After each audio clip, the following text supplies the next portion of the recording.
আপনি তো আজকে সঞ্চালনা করলেন প্রোগ্রামটা, জি কেমন লাগলো? ভালো লাগলো। দেখেন ওই যে আমরা নিজেরা মিলেই খেলছি, তো সঞ্চালনা তো নিজেদেরকেই করতে হবে, রাইট? কারণ আমাদের আরও অনেকে এখনো পর্যন্ত শুটের এবং ব্যস্ততার কারণে অ্যাটেন্ড করতে পারি নাই, এবং তাও আলহামদুলিল্লাহ যে আসলে আমরা আমাদের ব্যস্ত সময় থেকে আসলে সবকিছু বাদ দিয়ে প্রোগ্রামটাকে অ্যাটেন্ড করার চেষ্টা করছি যাতে ঠিকঠাক মতো আমরা সবাই খেলতে পারি। যে ব্যস্ততার মাঝেও খেলার জন্য সময় বের করা, এটা কি কতটা কঠিন? কঠিন ভাবলে তো কঠিন, কিন্তু যখন ধীরে ধীরে প্র্যাকটিসে আসা শুরু করি তারপর এখন আসলে ভালো লাগছে। তো যেটা আপনার করতে ভালো লাগবে সেটার জন্য আপনি ডেফিনেটলি আপনার মতো করে একটু সময় বের করে করেই ফেলবেন না, এটা খুব একটা কঠিন হয়। যে একই ছাদের নিচে আমরা আপনার সহকর্মী বলতে পারি বা সব তারকাদেরকে একই ছাদের নিচে বলতে গেলে তারকাদের মিলন মেলা, এই জিনিসটা কেমন লাগছে? এটার জন্যই তো খেলতে আসা, এটাই তো আনন্দের না? কখনো কি একসাথে দেখা হয়, মানে সবাই একসাথে সহকর্মীরা? দেখা মাঝে মাঝে হয়, কিন্তু এত সবার সাথে তো একসাথে দেখা হয় না। এখানে যেমন সবার সাথে একসাথে দেখা হচ্ছে একমাত্র অ্যাওয়ার্ড শোজগুলোতেই হয়তো সবাই মিলে একসাথে দেখা হয়। এছাড়া হয়তো কোনো গেট টুগেদার বা কোনো শুট টুট থাকলে বা কোনো কাজ থাকলে বা হুট করে হয়তো কোথাও যেয়ে দেখা হয়ে গেল, কিন্তু সেখানেও কতজন একসাথে দেখা হয়। বাট এটা আসলে ডিফারেন্ট, এটা খুব ভালো লাগছে। আপুকে যদি বলি যে কার বলে 6 মারতে পারলে সবচেয়ে বেশি ভালো লাগবে, আপনি খুশি হবেন? মেয়েদের সাথে তো মনে হয় মেয়েদেরই খেলা হবে। তো আসলে আমাদের অনেক মেয়েরাই ভালো খেলছে, প্র্যাকটিস করে অনেকেই আসলে ভালো খেলছে। তো যে কারো বলেই ছক্কা মারাটা, যে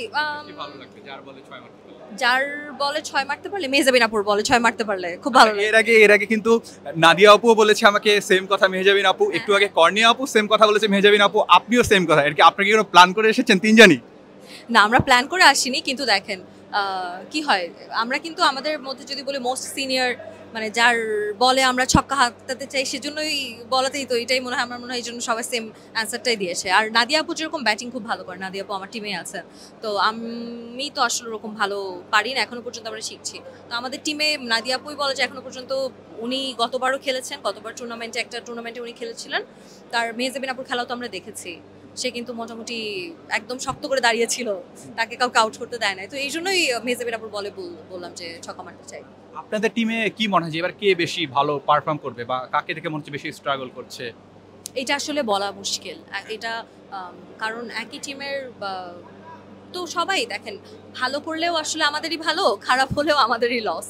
তো আমি চাইবো, আমরা আসলে সবাই চাই যে সবাই যে যাকে পারে সে তাকে হেল্প করছে। ধরেন আমার থেকে যারা হয়তো বা একটু দুর্বল আছে অন্য কোনো ব্যাপার, যেটা আমি একটু হয়তো অ্যাডাপ্ট করতে পেরেছি, আমি চেষ্টা করছি ওটাতে ভালো করতে।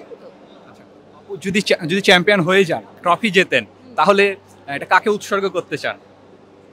কাকে উৎসর্গ করতে চাই? আমি বলবো যে সবার প্রচেষ্টাকে উৎসর্গ করতে চাই। এই যে ডেডিকেশন নিয়ে আসলে সবাই একটা ছাদের নিচে এসে খেলছেন, তো সবার এই হার্ডওয়ার্কটাকেই তো অ্যাপ্রিসিয়েট করা উচিত। আর অবশ্যই আমাদের জাতীয় দলের ক্রিকেটারদেরকে উৎসর্গ করতে চাই, কারণ ওনাদেরকে ইন্সপায়ার করার জন্য সামহার তো আমরা খেলতে। দর্শকদের উদ্দেশ্যে যদি কিছু বলেন, দোয়া করবেন, সমালোচনা হোক আলোচনা হোক সেটা করবেন, দেখবেন, আনন্দ লাগবে আই এম শিওর। আমরা খুব মজা করে খেলছি, আসলে ব্যাপারটা তো অতটা সিরিয়াস না, মানে আমরা তো আসলে যে যার সাথে খেলছি সবাই আসলে আমাদেরই কোয়ার্টার্স, আমাদেরই বন্ধু বান্ধব, অন্য টিমেও যারা আছে সবাই তাই, আমার ফ্রেন্ডসরাই তো মজা আছে। তো যেটাই হোক আমার মনে হয় আপনারা আমাদের জন্য দোয়া করবেন, যাতে একটু শিখে আমরা ভালো খেলতে পারি আর আপনাদেরকে এন্টারটেইন করতে পারি, এটাই তো আসলে মূল উদ্দেশ্য।